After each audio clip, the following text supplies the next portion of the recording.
Hey guys, Bad Infos here with a top 5 video. Here I'll show you my picks for the best games of 2006. This year was definitely better than the terrible 2005. Much more interesting games released and I would love to show them off. Let's go!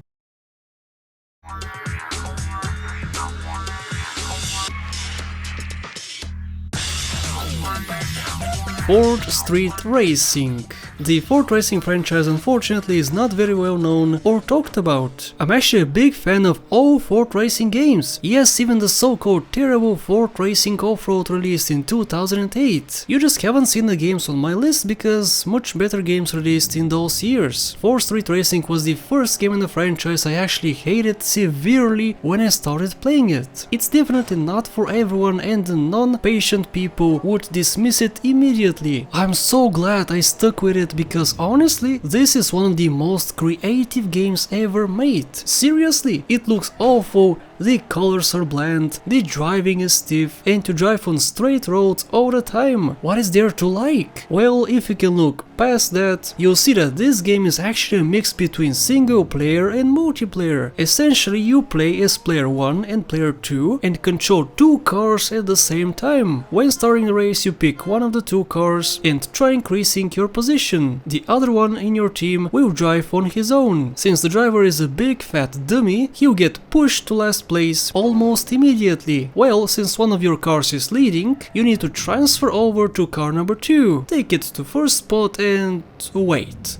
Now car 1 is on last? What the heck? Yep, there's a lot going back and forth, and that's the charm of it. The constant micromanaging. Your best bet is to change every 2 minutes and always finish on second and third. You still get lots of points and can win a championship. A very unique addition to the franchise, and I would love to see more games do this.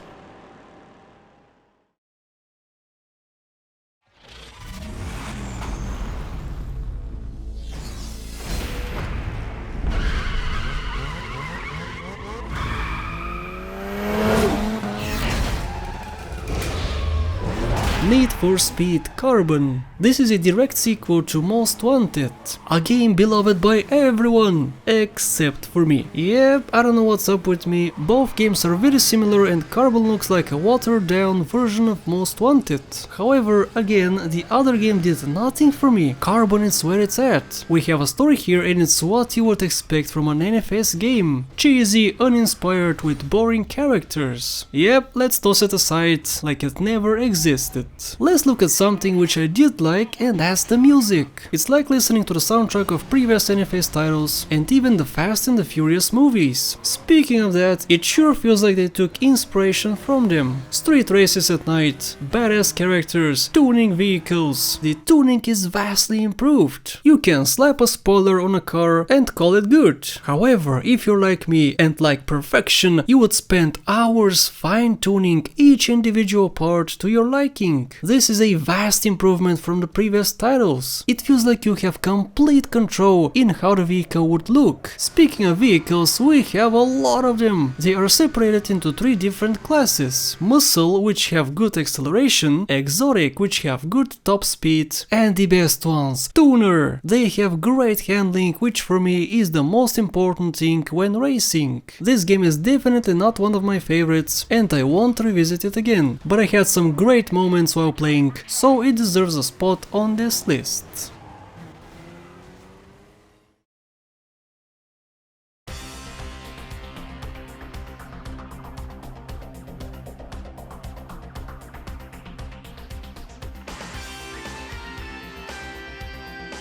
Grand Theft Auto Vice City Stories. The worst GTA game. You know how much I love the franchise. GTA 3 got me into gaming. Vice City taught me how to mod and script missions. San Andreas taught me how to edit videos and introduced me to hundreds of people via stunting. GTA 4 was my biggest disappointment ever, but showed me how impactful a fictional character's story can be to you. What did Vice City Stories give me? Frustration, and even more frustration. Well, now you may be asking, why is this piece of crap on my list? The thing is, if you cut out half the game, it's incredible. The story, atmosphere, music, mission layout, characters and handling are seriously some of the best, right up there with San Andreas. What I take issue with is the progression. Here's the situation. You have difficulty passing a certain mission, and of course you do because you have to use a controller. I wanna make it easier by completing a side mission. Side missions have always helped you in other games, from making you fireproof to spawning infinite ammo for your weapons. You spend 10 to 20 minutes doing the side mission and the game is much more fun. How does VCS handle it? They make you grind for hours. One particular side mission takes about 2.5 hours to complete and all you do is fly around the map. That's it, no excitement, just pick up people and drop them. And it's not only that, we have Firecopter, Beach Patrol and more. Oh, and don't forget that instead of 12 levels for a majority of them, now you have 15. Let's make you grind a bit more. Don't get me wrong, this game is great and all I mentioned could be avoided completely. Not for me because I'm a completionist, but still, you don't have to do it every time you play. The characters are extremely likable. You have a girlfriend, an idiot brother, scary mob guys, you have I don't even know what the hell this thing is, and even Phil Collins. The voice actors do a splendid job. And that's the best part of the game. Vice City Stories could have been a much better game. Sadly, I cannot give it a better spot on my list.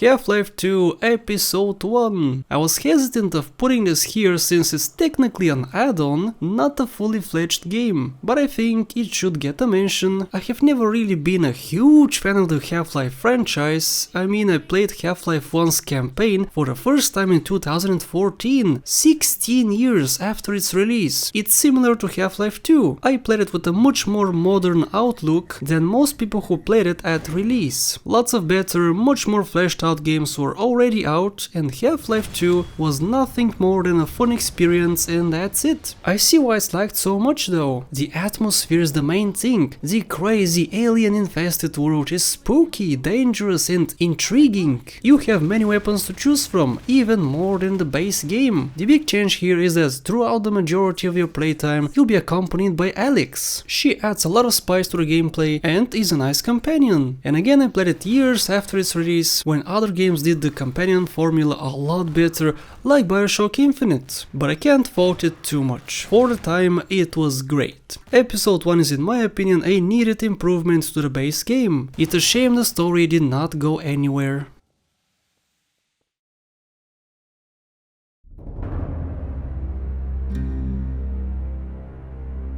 The legend of the lost gold of Juarez has been passed from one generation to the next since the time of Hernando Cortez.